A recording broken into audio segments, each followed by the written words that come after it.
Bienvenue à tous, c'est Info Soir. Voici les titres de ce mardi. C'est un événement phare de l'histoire du Maroc que nous célébrons demain, la Marche verte. Chaque 6 novembre rappelle que c'est sur le dévouement de pas moins de 350 000 volontaires à l'époque que les provinces du Sud réintègrent la mère patrie. Retour sur cette page de l'histoire. Et à l'occasion de la commémoration du 44e anniversaire de la Marche verte, Deuxem délocalise 2 de ses rendez-vous phares pour une diffusion en direct à partir de l'Aïoun. Pour assurer la réussite de cette opération de proximité, Deuxem a mobilisé 70 techniciens et journalistes. Hier soir, la pluie a fait son grand retour dans de nombreuses régions du royaume, notamment dans le Loukos, où les agriculteurs attendaient la pluie avec impatience. Le retard des précipitations représente une véritable menace pour de nombreuses récoltes.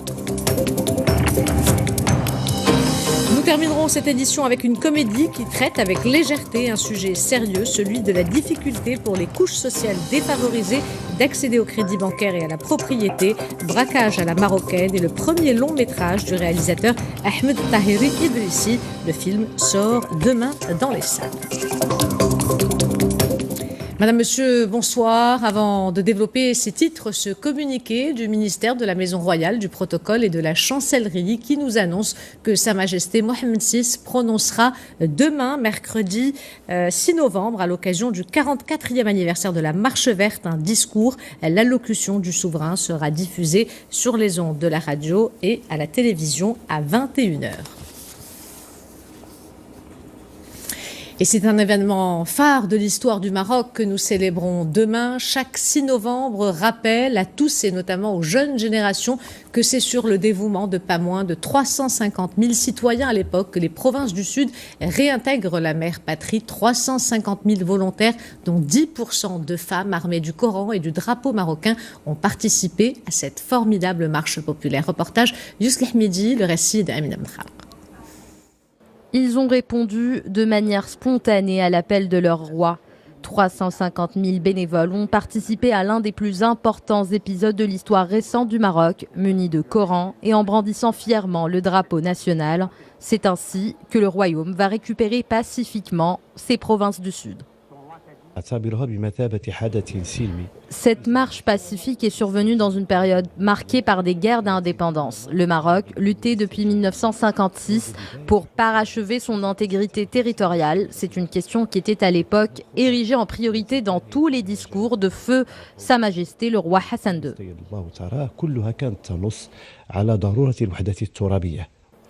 44 ans après avoir permis au Maroc de parachever son intégrité territoriale, cette marche glorieuse est devenue un symbole, celui de l'attachement indéfectible de tout un peuple aux constantes de la nation. Cette marche verte est une importante leçon pour les générations montantes. C'est un événement qui illustre tout le dévouement de leurs grands-parents à la patrie.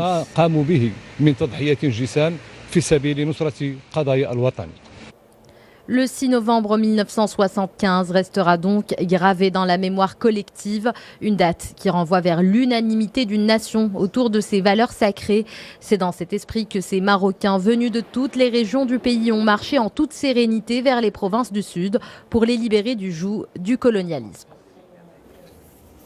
Et à l'occasion de la commémoration du 44e anniversaire de la Marche verte, Deuxem va à la rencontre de ses téléspectateurs du Sud. La chaîne délocalise 2 de ses rendez-vous phares pour une diffusion en direct à partir de l'Aïoun. Demain, le journal de la mi-journée fera l'objet d'une édition spéciale de 135 minutes présentée par Sana Rahimi à partir de 12h45.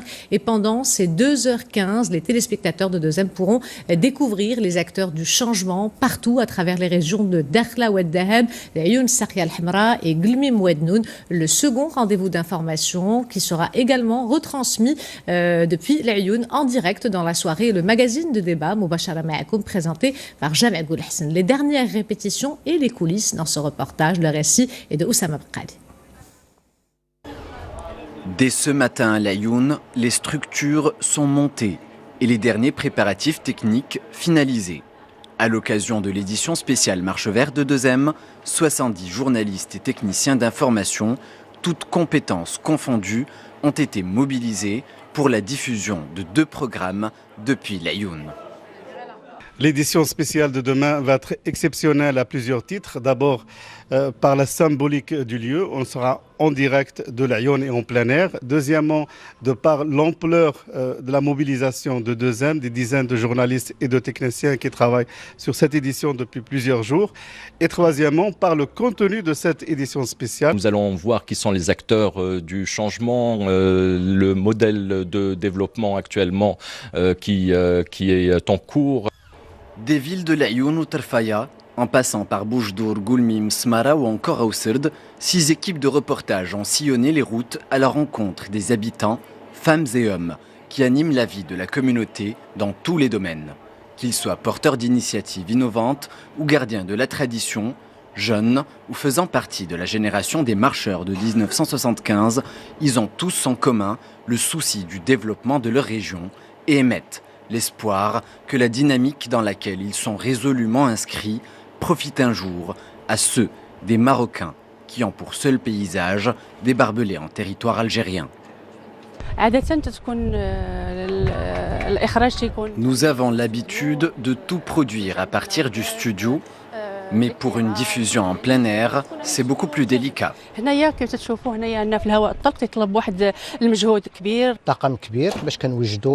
Nous avons une équipe importante derrière le magazine de débat Mubasharatan Ma'akoum qui sera diffusé dans la soirée du 6 novembre. C'est un défi important de tout diffuser depuis l'Aïoun. Outre un journal de mi-journée de 2h15, le magazine de débat Mubasharatan Ma'akoum sera également retransmis depuis l'Aïoun en direct et comptera acteurs associatifs, journalistes et analystes politiques avec pour sujet la marche verte, l'analyse du discours qui sera prononcé par Sa Majesté le roi Mohammed VI et la conjoncture actuelle. Hier soir, la pluie a fait son grand retour dans de nombreuses régions du royaume, notamment dans le Loko. Si pour certains agriculteurs, les précipitations tardives ne sont pas un problème, pour la majorité d'entre eux, le retard des pluies représente une véritable menace pour leur récolte. Reportage d'Ermzina, le récit est de Rita Sah. Ce ciel nuageux est un signe de bon augure pour les agriculteurs du Loukos. Ici, dans le nord du royaume, le retard des pluies s'est fait sentir dès les premières gouttes. Les cultivateurs ont pris le chemin des champs à bord de leurs tracteurs et ont commencé leur dur labour. C'est la saison des pluies qui débute. Moi, je cultive du blé. Pour nous, cette pluie tardive est bénéfique car ces céréales fleurissent rapidement. La région du Loukos est réputée pour sa terre lourde, parfaite pour la culture des céréales, des légumes, des fruits ou encore des agrumes, des récoltes qui nécessitent de grandes quantités d'eau et peuvent être perdues en cas d'absence de pluie. Nous avons retourné la terre, nous avons labouré et on espère qu'il pleuvra encore parce que nous avons eu beaucoup de frais et notre récolte dépend de la pluie. Ces agriculteurs pourront retrouver le sourire. De nouvelles précipitations sont prévues la semaine prochaine, l'occasion de redonner à ces terres de belles couleurs. Nous ouvrons la page internationale avec Washington qui officialise sa sortie de l'accord de Paris. Les États-Unis sont le seul pays à se désengager de ce texte signé par 197 pays jusqu'à la Corée du Nord. Ce retrait intervient au moment où l'Inde suffoque sous un pic de pollution. Les autorités de New Delhi ont déclaré l'état d'urgence sanitaire. Le point avec Rita Sah. Conduire ou marcher sous une épaisse nappe de brouillard, c'est devenu le quotidien des habitants de New Delhi. Depuis plusieurs jours, à cause des niveaux de pollution très élevés, l'air est devenu irrespirable dans la capitale indienne, une situation qui résulte de différents facteurs naturels et humains. À quelques milliers de kilomètres de là, en Californie, plusieurs milliers d'hectares de forêt sont partis en fumée, ravagés par de violents incendies. Autant d'événements dramatiques qui ne sont pas étrangers au changement climatique. Pourtant, malgré ces catastrophes, les États-Unis, considérés comme l'un des plus gros pollueurs au monde, refusent encore de s'accorder avec le reste de la planète sur la question climatique. J'annonce le retrait des États-Unis de l'horrible, coûteux et unilatéral accord de Paris sur le climat. En 2017, Donald Trump avait déjà annoncé son intention de se retirer de cet accord, qualifié de fardeau économique injuste par les États-Unis, un document signé par une centaine de pays dans l'objectif de contenir le réchauffement de la planète en dessous de 2 degrés. La confirmation du désengagement américain a suscité de vives réactions à l'international. Nous regrettons que les États-Unis aient notifié leur intention de se retirer de l'accord de Paris, qui regroupe 194 pays. Même sans l'un des principaux pays émetteurs de CO2, le monde continuera d'utiliser l'accord de Paris pour prendre des mesures visant à réduire les émissions qui ont un impact négatif sur la planète. Le retrait des États-Unis de cet accord prendra effet dans un an, au lendemain des 59e élections présidentielles américaines. Un mois après le début du mouvement de contestation en Irak, les affrontements font de nouvelles victimes depuis le début de la mobilisation réclamant la chute du régime irakien. Plus de 270 personnes, en majorité des manifestants, ont perdu la vie dans les violences. Les développements avec Mehdi Soufiane. Ces manifestants se sont rassemblés au cœur de la capitale irakienne. Ils entendent ainsi poursuivre le mouvement de contestation au lendemain d'une nuit d'affrontements meurtriers à Bagdad. Des heurts opposant manifestants et forces de l'ordre ont fait 2 morts hier soir. Il ne faut pas basculer dans la violence. Nos manifestations sont pacifiques. La mort de manifestants risque de pousser les protestataires vers la violence que nous rejetons.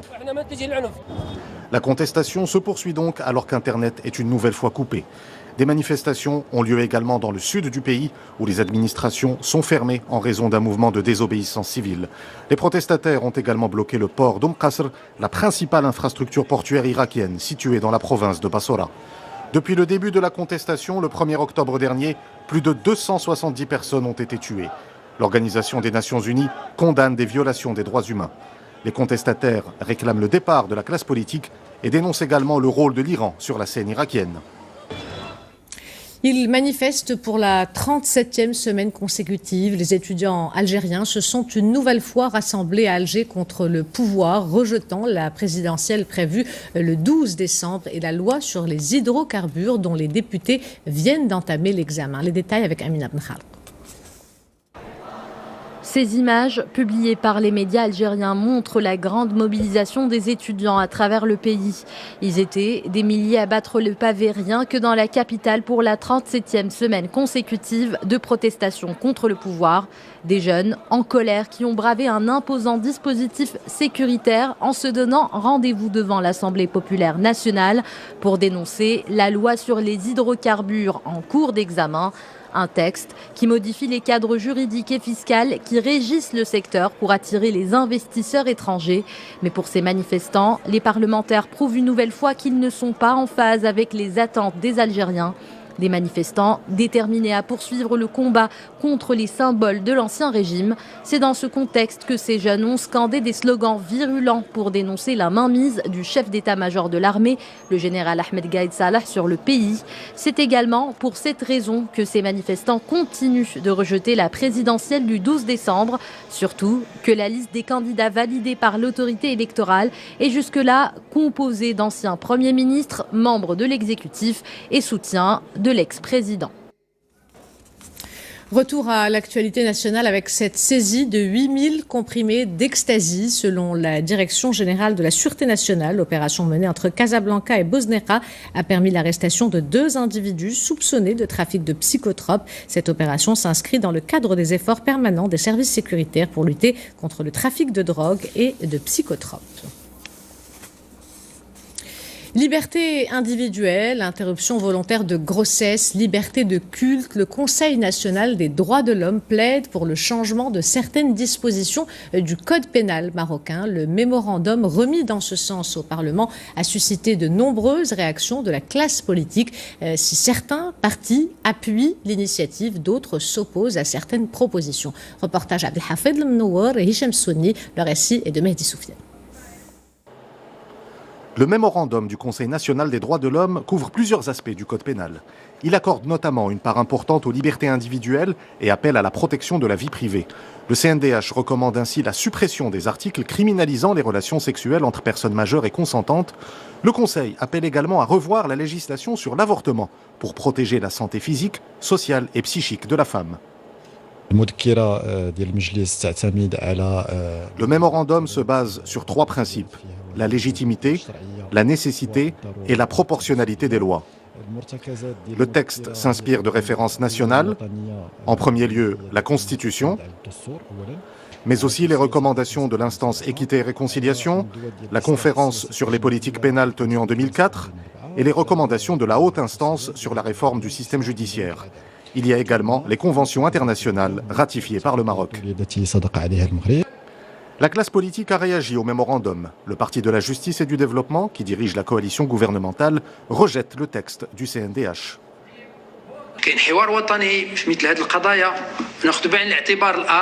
Il y a un dialogue national sur ces questions. Nous prenons en considération les autres opinions. Mais lorsque des constantes nationales sont dépassées, nous rappelons notre positionnement clair concernant le référentiel islamique.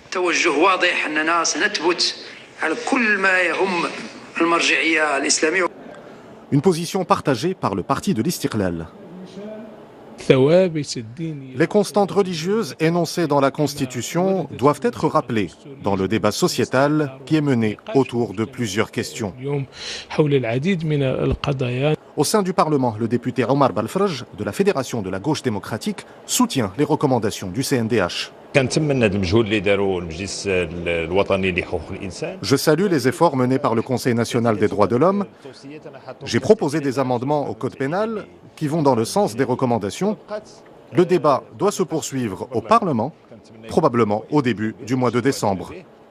Le mémorandum du CNDH relance ainsi le débat sur des questions sociétales comme les libertés individuelles et l'avortement.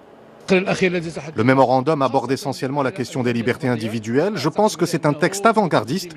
Nous espérons que le chef du gouvernement et l'équipe gouvernementale vont y répondre positivement, car c'est un sujet essentiel. Il faut consolider les droits de l'homme et les libertés individuelles. Ces libertés sont le sujet d'un long débat qui se tient dans notre pays. Il faut soutenir cette démarche. C'est un débat juridique, ce n'est pas un débat religieux. Le débat sur la réforme du code pénal va donc se poursuivre au sein du Parlement, où les formations politiques présenteront leurs propositions d'amendement au cours des prochaines semaines. Les candidats qui souhaitent passer le baccalauréat libre au titre de la session 2020 peuvent déposer leur candidature. Ils ont jusqu'au 4 décembre pour effectuer la démarche. Le dépôt des candidatures se déroule exclusivement via le portail électronique du ministère de l'Éducation nationale, de la formation professionnelle, de l'enseignement supérieur et de la recherche scientifique, dont l'adresse s'affiche sur votre écran. L'inscription est ouverte depuis hier sur le site.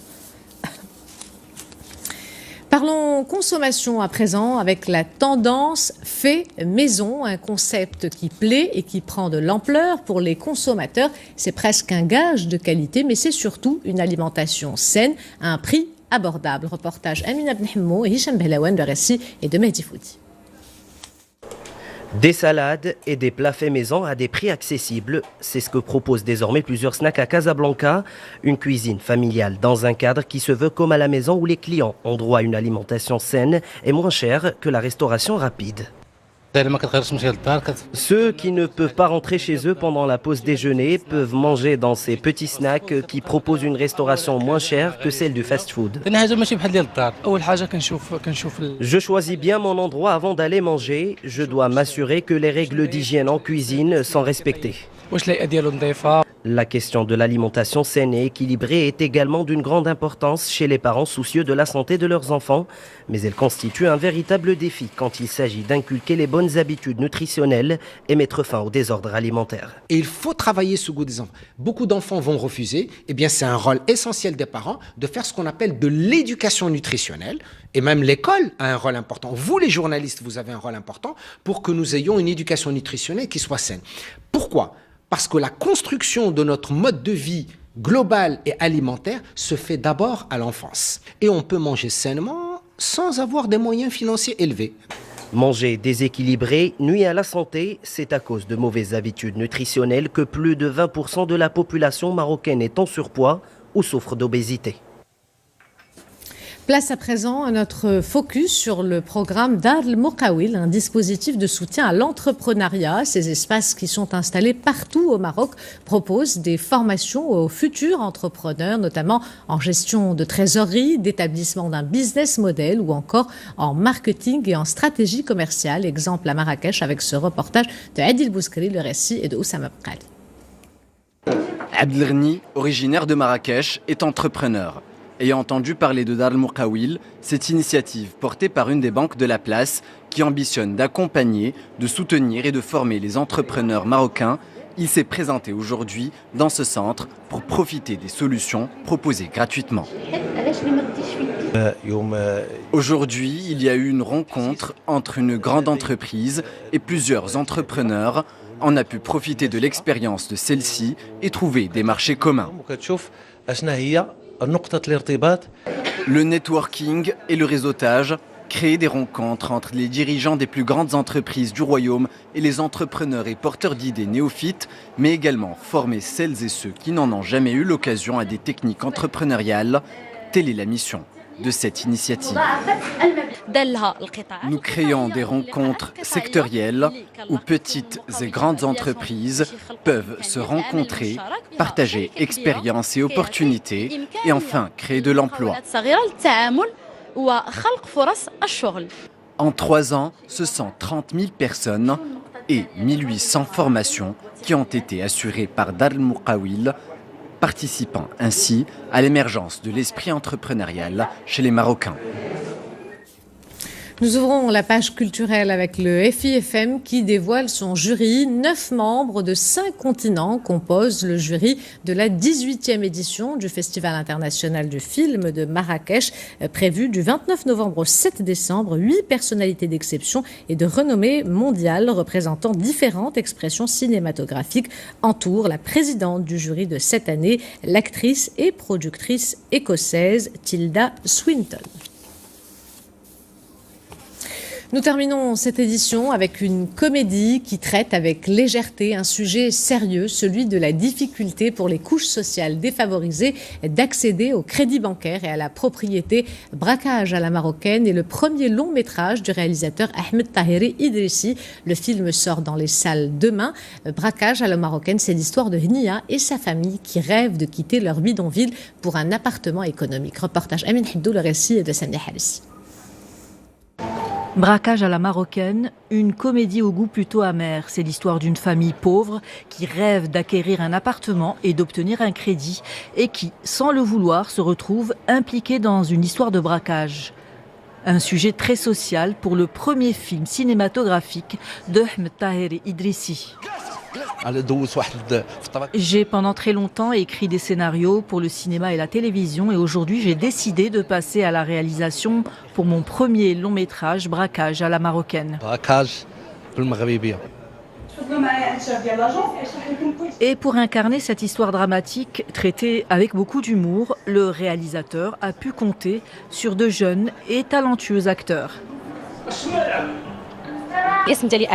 Mon personnage s'appelle Amel, elle est coiffeuse et son rêve c'est d'émigrer aux Émirats Arabes Unis. Je ne vous en dis pas plus pour la suite, il faut aller voir le film. Quand j'ai lu le scénario, j'ai tout de suite été séduit par le rôle que j'ai vécu et que j'interprète. Braquage à la marocaine, une fresque sociale très réaliste, 98 minutes d'événements qui passent du tragique au fou rire. Le film sort dans les salles obscures le 6 novembre. Avant de nous quitter, je vous rappelle l'une des principales informations de ce journal, ce communiqué du ministère de la Maison Royale, du Protocole et de la Chancellerie qui nous annonce que Sa Majesté Mohamed VI prononcera demain, mercredi 6 novembre, à l'occasion du 44e anniversaire de la Marche Verte, un discours. L'allocution du souverain sera diffusée sur les ondes de la radio et à la télévision à 21h. C'est la fin de cette édition. L'information se poursuit sur notre site 2m.ma et sur l'application My2M. Le prochain journal El Messaïa vous sera présenté par Hicham Gharfaoui. Quant à moi, j'aurai le plaisir de vous retrouver demain à 20h15. En attendant, portez-vous bien et excellente soirée à tous.